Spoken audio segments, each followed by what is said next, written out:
Okay, Ma, thank you very much for joining me. One of the objectives of this conversation is to help people with real life stories, let them learn lessons from all of us.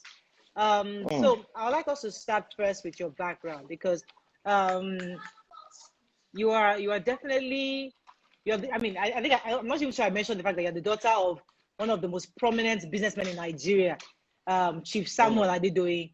I'm not even sure you're the first child. I just know you're one of his children. mm, But and people see you're a product of old money. They say that's what the Nigerians that they're the product of old money. Could you tell us mm. how you grew up, growing up with when you lost your mom? Tell us how that was and how you became a woman without having your mother with you. Well, praise the Lord. Thank you Hallelujah. for having me. I just pray that I want to believe that this interview will touch one or two people out there, and they Amen. would know that despite whatever you're going through, Mm. you have a purpose, and that purpose must be fulfilled. Or else that means you failed yourself, you failed God, and you failed the entire world because God is a purposeful God. Now, I was born almost 60 years ago, 1962 precisely. My mother died when I was 7, and my mother, I believe, had left my father shortly before she passed. Mm. And as you know, my father being a prince, he was more like Ori Adeokin, which means a royal child Mm. must not live outside the family. So Right. I was brought into the family, and it was not a polygamous setting, but it was a polygamous setting. My stepmom was there with her children, my sisters and brothers, and I was small. And you know the way it is, no matter what, I always tell people, even if your mom is dropping bitter leaf into Mm. your mouth Mm. every day, Mm. there is nothing as good as knowing that you have a mom and she's there. Mm. Even if your stepmom is trying to impact you positively, you will still want your own mother. Right. That's the way it is. Right. But now, being an only child, um, in that setting was a bit challenging for me.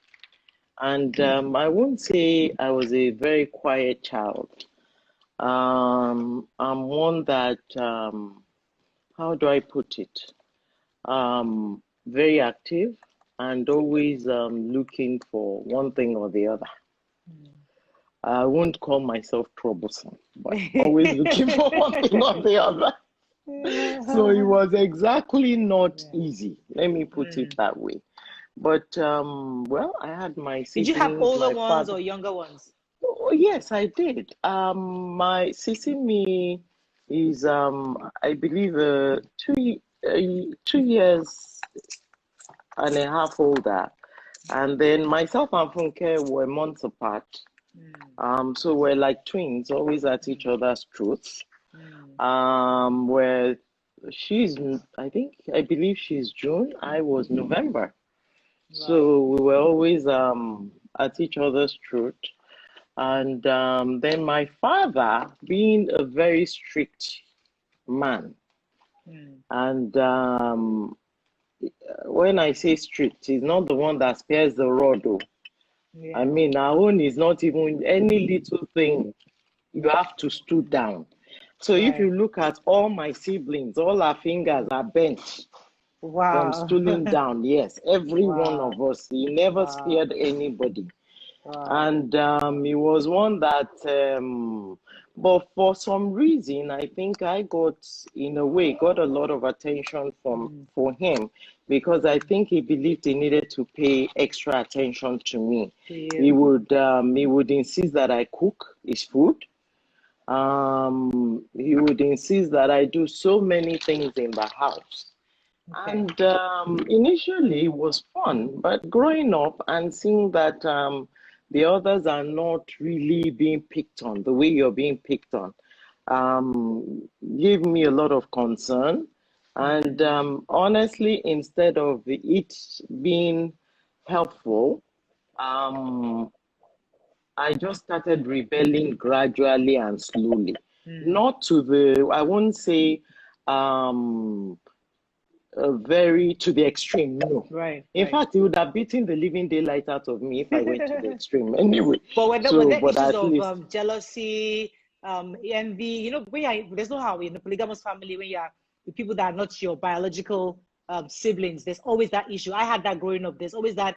Okay, they're treating that person better than me, or that person has that more than me, or nobody's giving me attention. oh, Did you have that in your family? definitely, definitely. That's why I said no matter what, even if it's your mom doing it, you would have preferred that it's your mom and not another person's mother. So that was very obviously there. I mean, like I had to do a lot of cleaning, a lot of work, and so many. I saw it like a typical. It was not as bad as Cinderella, but I Yeah, just I would used to say call you it's. Cinderella. I thought you had a Cinderella story. Yes, I did, but I won't call it. You know, there is no two story that is the same. Right, right. There would always be slight difference. Like Pastor Adeboye was talking one day, he said something about he was talking to some of us ministers, and he said something that people would compare him to Yedeko and whatever. We all have different thumbprints, so we all Right, have right. different destinies and different purposes. So there's no exact story, but it's slightly similar, but no exact story that All right, let's is fast the forward same. a bit because yes, so you had your daddy's special attention. You grew up with him paying attention to you. I want us to talk about your adolescence at this time. How did you make the Hmm. choices of what to read? Did you make any mistakes, get pregnant, date somebody wrong, or what happened in that your adolescent age where felt you're an adult? You could make decisions. Well, my father was very strict. So Okay. the issue of dating was very, very underplayed in the family. Most of us, let me put it this way, were female. The first five children are female. Wow. And because of that, I typically preferred reading Barbara Catalan because I had this dream of being a princess. And well, I am a princess, but you still dream that you Yeah. wanted the fairy tale life where the knight will come riding Yeah. in the night, sweep Right. you off your feet, carry you to one island, and Yeah. then you have your own farm. You're the lady in charge of the Right. island. So Barbara Catland was so good in that. So I typically got lost in any and every Barbara Catland I could Right. find. Right. And then Right. after that was Mills and Bones. And then I had some wonderful friends growing up. Okay. Very troublesome friends, just like we had a gag. I went to Antioch girls. I went to Ireti Primary. From Ireti Primary, I went to Antioch Girls Secondary School. And, the Koyi group, let me put it Okay. that way. Yeah, you're The old money three, now. Yeah, a child of old no, money. So of no, course we understand. I won't even call it that because we had people coming in from Sule, we had people coming in from Obalinde, we had Okay. people coming in from everywhere. So I Right. would not typically call it that, but Mm. I would say that we had some troublesome clique, just Yeah. us that, and we're always getting from one trouble. It was fun growing up, Right. most Right. especially in secondary school. And Mm. well, unfortunately, we were not two men at that time oriented Mm. because Mm. there were so many things happening, Mm. and the world was just opening. There was no Mm. mobile phone. There was those dial ring Right. Yeah. telephones, Right. and then I had a friend, Fumi Bankantoni, and the dad was quite very, Yes. and she would bring all sorts of toys to Mm. school. So we were very, very engaged. You would catch us when we're meant to be in class. Yes. Immediately, we're always late into class because you catch us behind the school gisting, sharing things we've stolen from our parents. The Okay. one that'll bring wristwatch and we're like, Oh this my one is Lord. new and special. You wear it for 5 minutes. I'll take it wear it for another 5 minutes. We'll shine, just play, just Right. generally have fun, Wow. be troublesome. And we had very wonderful teachers in those Mm. days. Mm. Mrs. Adetula, I'll never forget her. Most of them too lived in Ikoyi, so Right. they were more or less like our parents, and they Right. knew who our parents were. So Mm. we saw them as extended mommy in school, Interesting. and they took extra care of us. Right. And at the same time, they didn't spare the rod. They Right. would beat. Right. Then it was serious cane Mm. in front of you, kneel down, your hands up, and you'll be, trashing your hands. Yeah. And if you make too much noise, then they will now take it to your mouth too and your bum bum. So it was just, All it right. was like that. It was a bit of fun, but at the same time difficult. Not Any like mistakes? nowadays. Oh yes, let me put it this way. I was always getting into. I was expelled. Wow. You Yeah, expelled. no. I was. You will see me. You think I'm a gentle girl. I'm telling Ah, you, I would never have thought. I was a bit rebellious, to be quite Wow. honest, because that institution of polygamy, I rebelled against it. So, Mm. and I would display it not just at home, I would also display it in school. In So school. I first got suspended. No, I was not really, I was threatened to be Okay. expelled. Expelled. I Okay. got suspended. You know that the friend I just told you, we had our own clique. Bank Anthony, this, that. So all of us, we were always getting from one trouble. Wow. We'll go and buy dundu and dudu in Obalende, for instance, when we're Right. meant to, have 30 Please. minutes break, we'll quickly run, we'll come back late. Then there was another boss, Obasanjo, that was, I think, Obasanjo's niece Right. that was in my class. She was Right. part of our clique. So you can Wow. imagine, we had the police daughters, we had the military daughters, we had the rich and Right. wealthy, we had the palm sex daughters. All of us were just there, being ourselves and being troublesome. So Mm. we're getting from one trouble into another. Like for instance, I think I was suspended twice. Now, Wow. the third time would be expulsion. So the wonderful opportunity, I don't know, I had Mm. an issue with my stepmom. My Mm. grandmother came to Lagos and she settled everything. And I said, listen, I'm not staying here anymore. I'm going. I mean, there are even times, let me put it this way, to be quite raw. There are times that I think once I even tried to commit suicide. That Mm. was how it was. Mm. I don't know Mm. who was wrong or who was right, but for a child, I just thought this place is not meant for me. I'm not meant to be here. It's not Mm. meant to Mm. be like, Mm. that's how rebellious You I were. was. Okay. Yes.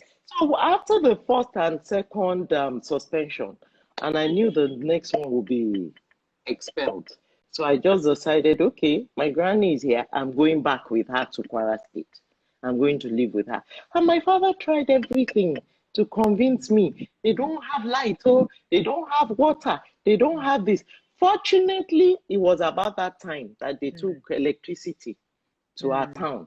And then it was about the same time Mm. that they started government secondary school there. Oh, So wow. it was So a perfect perfect opportunity for for me you to so relocate. to get away. So Mm. that So was you how now stayed in Kwara all this while. yeah, I stayed in Kwara, I think I left in Form 3. I spent my last 3 years of secondary school in Kwara State, Wow. and it was fun. It Mm. was so much fun. My dad was not there. It was Mm. just myself. I was in boarding school, but I was home away from home. So I Mm. was always in and out of this thing, town. All right. My Let me move. grandmother would spoil Mm. me. So it Mm. was fun. Okay, let me move to your career because I would love to go into marriage, but we'll talk about marriage a bit later. Let's start with your career because there was a lot of rancor when your father made you the MD CEO of your bank, your father's bank, City Express Bank at the time. and there No, was like it an was industrial. It started as a merchant bank. It was merchant bank. industrial bank, yes, merchant Yes. bankers. Then from there, and you know the way things are. I actually, he brought me in from the US. Mm. I was working for Dataman Incorporation. Okay. Dataman Incorporation is now Experian, you know, the credit agency. Okay. Is now Experian. They metamorphosed into Experian. And I think it was owned then by Citibank. So I was actually in the data department and I was doing fantastically well. Mm. I was a regional manager for Dataman. And Right. by then I was every 2 weekly, I was making almost $3,000 in those days. Wow. So I had a Wow. lot of money. I Right. was doing very well. My father really, after a while, just thought, Shola, just leave her on her own. Even my school fees, he didn't know when I finished my BSc. He didn't know when I finished my master's. I worked my Wow. way through because Wow. I was going from one job to the other. So after a while, I didn't need to, because we're always at each other loggerheads. I didn't need to ask him for money. Right. America had so much wonderful opportunity. I took advantage of that. I finished my BSc, I finished my master's, paid my way through. And then American military came to the school and they recruited me. And I was going to go in, they were going to sponsor my PhD. Wow. And then that was when my father now put his feet down and said, do you know that those that go into the military are dropouts? You want to be a dropout? Oh, no, like, well, that rebellious thing has always been there anyway. So let me just go and finish it and enjoy it in the military. Then he now reported me to everybody, my grandparents, everybody started calling, your father, just come home, just come home. And you know, my father had always said something. If any of you get pregnant, I will disown the child. Wonderful. That saying was just too good to believe. So I decided, well, I didn't even want to marry anyway. For some reason, I did spiritually. I've always been spiritually inclined. And spiritually, I've always known that marriage would be a very challenging issue for me in life. So I Right. had made up my mind that all these witches and wizards, you're waiting for me to get married. You won't have that joy. I will have children. That's how rebellious I was. Wow. So I decided, okay, out of wedlock, I wanted to have a child. And Really? on honestly, the day of my graduation, I met a guy. He was good looking, and we started talking. And he didn't even know who I was. I didn't know his details. So from there, we started friendship. We started courting. And he was like, when we're going to get married, I said, no, I want to have a child. And then I had a child. Just And then my father was like, oh no, this is the height of it. Omoba. Oh, fair, no marriage, no nothing. That was the height of my being troublesome. And it was like, no, he won't stand for this. So one day he called me, and then my father's child was there, and he spoke to me. That one said, your daughter is the one that does not want to get married. It has nothing to do with me. Yes, we have this child. We're both in love with the child. But your daughter, so it was like, I'm sure my father must have cracked his brain on how to bring me back to Nigeria. And one thing led to the other. Everybody was like, okay, you're going to the extreme. Come home. Let's sit down. Let's dialogue. Let's talk. Let's resolve issues. Be friends with your family, with your dad. Everybody loves you. So one way or the other, I came home. And in the process of going home, that was the end of America for me. I never went back. He locked you down. I don't know what, they locked me down. No. My passport disappeared. Oh my goodness. My passport disappeared. Oh, wow. It's like, well, you can start a career. You're working for a subsidiary of a bank anyway. Why not this? Why not that? That was one of the things that I'm like, okay. I mean, the pressure was too much. And I was like, okay, fine. Okay, I'll stay.